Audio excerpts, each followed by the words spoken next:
பரசுராமர் கடும் தவத்தால் அந்த கோடாரியை வரமாக பெறுகிறார். அந்த கோடாரியின் தெய்வீக தன்மையே சிவனிடமே போர் புரிந்து அந்த தெய்வீக தன்மையை அந்த கோடாரியில் உள்ளதை நிரூபிக்கிறார். 21 நாள் போர் நடக்கிறது. சிவபெருமானுக்கும் பரசுராமருக்கும் குருவுக்கும் சீடருக்கும் போர் நடக்கிறது. அந்த போரில் தன்னுடைய குரு சிவபெருமான் தன் திரிசூலத்தை தவிர்க்கும் பொருட்டு பரசுராமர் சிவனை அவருடைய நெற்றியில் தன்னுடைய கோடாரியை கொண்டு தாக்கினார். சிவன் அவருடைய சீடரின் போர்க்கலையில் மிகவும் மகிழ்ந்து போனார். அவர் தன்னுடைய காயத்தை ஆற தழுவி அதனை நிரந்தரமாக பாதுகாத்தார். அதன் பின் அவரது சீடர் புகழை உறுதி செய்தார். இதுவே இது கந்த பரிசு எனவும் பரசுராமருக்கு கந்தர் பரிசு எனவும் அழைக்கப்பட்டு வந்தார். பரசுராமரின் தாய் ரேணுகா தேவி அதிகாலையில் எழுந்து கங்கை நீரில் போயிட்டு சிவபெருமானுக்கு பூஜைக்காக தண்ணி கொண்டு வந்து அந்த சிவ பூஜையில் தினம் செஞ்சுட்டு வந்துருந்தாங்க. ஒரு நாள் தன் கணவர் சிவ பூஜையில் இருக்கும் போது அந்த அம்மா மனசில் ஒரு சின்ன சலனை ஏற்பட்டுருது. அதில் குளத்தில் குடம் அந்த அம்மாவுக்கு வரலை. நீர் விரலால் போடும் போது அந்த அம்மாவுக்கு தெளிவு ஞானம் கம்மியாயிடுச்சு, அதனால் வரலை. அந்த அம்மாவுக்கு மனசில் சலஞ்சனை ஏற்பட்டதுன்னு சந்தேகப்பட்டு இவர் என்ன பண்ணுறாரு, தன்னுடைய மகன் பரசுராமர்கிட்ட சொல்கிறாரு, அவன் தாயை தலையை கொய்ந்து விடு அப்படின்னு. 4 மகன்கிட்ட சொல்லும் போது பின்வாங்கிடுறாங்க.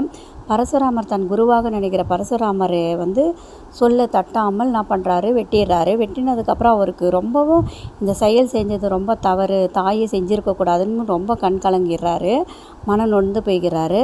அப்போ அவர் உடனே சொல்கிறாரு, இதுக்கு விமோச்சனம் வேறொரு தலையுடன் ஒட்டி வைத்தால் இந்த அம்மா உயிர் பிறப்பாங்க அப்படின்னு சொல்லும் போது அந்த அம்மா ரேணுகா தேவி என்ன செய்கிறாங்க, அப்போ தான் ரேணுகா தேவியோட தலையை எடுத்துகிட்டு போய் காளி உருவத்தில் இருக்கிற மாத்துறாரு.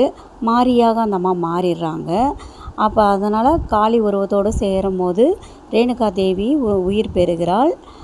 ஜமதக்னி முனிவர் முதலான தலங்களில் ரேணுகா தேவி என்ற திருநாமத்துடன் கோயில் கொண்டு அருள் பாலிக்கிறாள். இதுதான் பரசுராமருக்கு சாப விமோச்சனம் பெற்றார். பரசுராமருக்கு தனி கோவில் கேரள மாநிலத்தில் திருவனந்தபுரம் மாவட்டத்தில் திருவெல்லம் என்ற இடத்தில் அமைந்துள்ளது. இங்கே தாய்க்கு தோஷம் நீங்க அங்கே லிங்க பிரதிஷ்டை செஞ்சு கரமண ஆற்றில் நீராடி வந்தால் அந்த விமோசனம் கிடைக்கும் என்றதனால பரசுராமர் அங்கே சென்று பண்ணதனால திருவெல்லம். வெல்லம் என்றால் தலை என்று பொருள். திருவனந்தபுரத்தில் பத்மநாத சுவாமிகள் தலைப்பகுதி இத்தலம் வரை நீடித்ததனால் இத்தலம் திருவல்லம் எனப்பட்டது.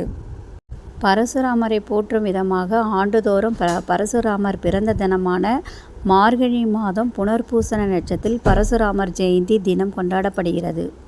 ஜமதக்னி முனிவர் ரசிகா முனிவருக்கும் மன்னர் காதியின் மகள் சத்தியவதிக்கும் பிறந்தவர். ஜமதக்னி என்பதற்கு நெருப்பு என்று பொருள்படும். ஜமதக்னி சூரியகுல மன்னர் மகளான ரேணுகாவை மணர்ந்து 5 குழந்தைகளுக்கு தந்தையானார். அதில் ஒருவர் பரசுராமர்.